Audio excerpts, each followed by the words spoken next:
How are you? Hope you're doing great.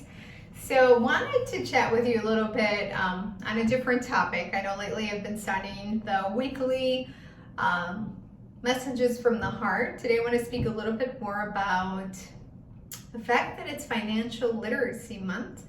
So, I wanted to make today's conversation focused on finances and then chat a little bit about the real estate market because I feel like right now there's so many articles that maybe you've been reading or seeing that pop up on your feed, right? We all get different type of alerts depending on what information we're interested in. And some of those headlines are like, okay, one is like, do this. It's like on the left side, right? I think one of them said like, the Fed will continue to raise rates because Americans have more cash than debt at home.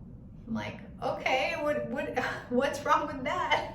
What's wrong with that picture? People need to have more cash and more savings than, of course, debt. Debt is not usually a good thing unless you're leveraging debt to invest in properties. I mean, companies, for example, when you think of companies like Apple, these very large companies, they could pay cash for something, but they decide to use a loan because they're able to deduct that. So there's some tax deductions. Talk to your accountant, they know some of these hacks. And then I have partnered with a financial coach who is awesome. I'm currently being trained because I know that this is value that I can offer my real estate clients as well. I of course don't mix the two, which means I connect them with my partner if it's a real estate client.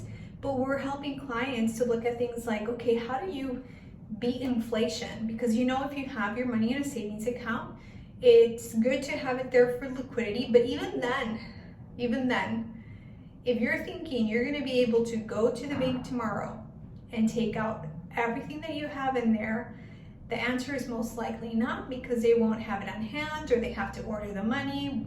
So just keep that in mind. It is not as completely liquid as you think that it is, but it's good to have some money in savings there for emergency funds, but it's not generating really much of a rate of return, right? Speaking about rates and return, the question is,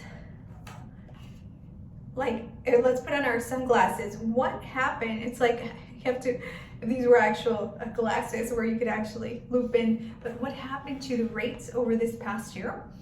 They've gone up dramatically.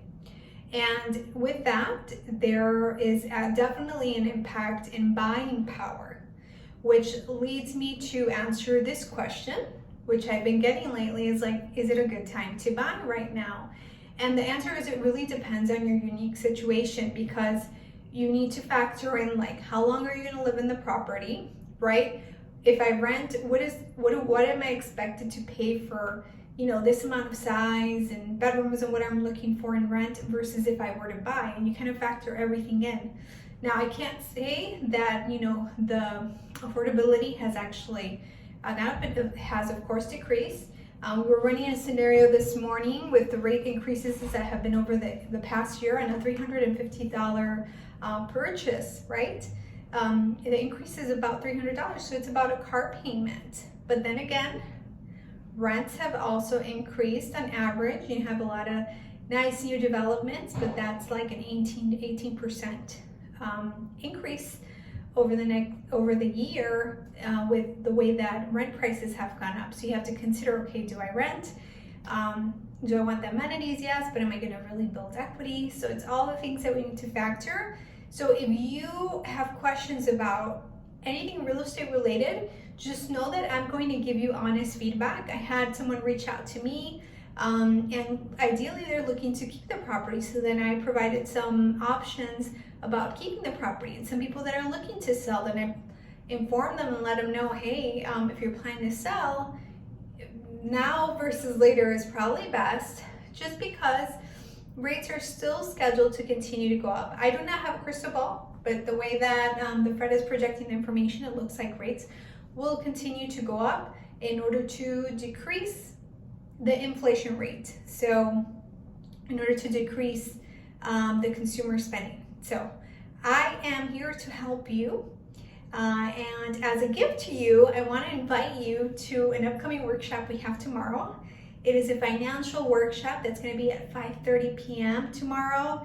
You don't want to miss it. If for some reason you cannot attend at that time, just send me a message. I will make sure that we send you the workshop, but the workshop covers, which seems like information that should have been taught to us so much earlier, because with that information you can make wise money decisions. So we will be talking about some financial concepts, and we are here to help you for Financial Literacy Month.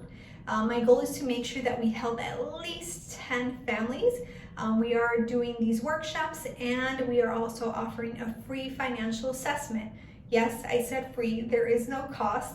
Many companies that offer financial advisor services or financial guidance, they charge for these assessments. They require you to have a minimum balance. We do not. Why? Because the mission is to make sure that no person, no family is left behind, no woman is left behind, no working person that is working out there so hard is left behind. So thank you so much for watching this video message, and I am looking forward to staying in touch. So that's what's new. It's Financial Literacy Month, and definitely glad to share with you what's going on with the real estate market. Talk to you soon. Let me know if there's any question you'd like me to answer, and I'll see you at either the financial workshop that is coming up, or DM me, send me a message so we can send you over the link for that workshop if you cannot attend tomorrow at 5:30. Take care. Have a beautiful afternoon.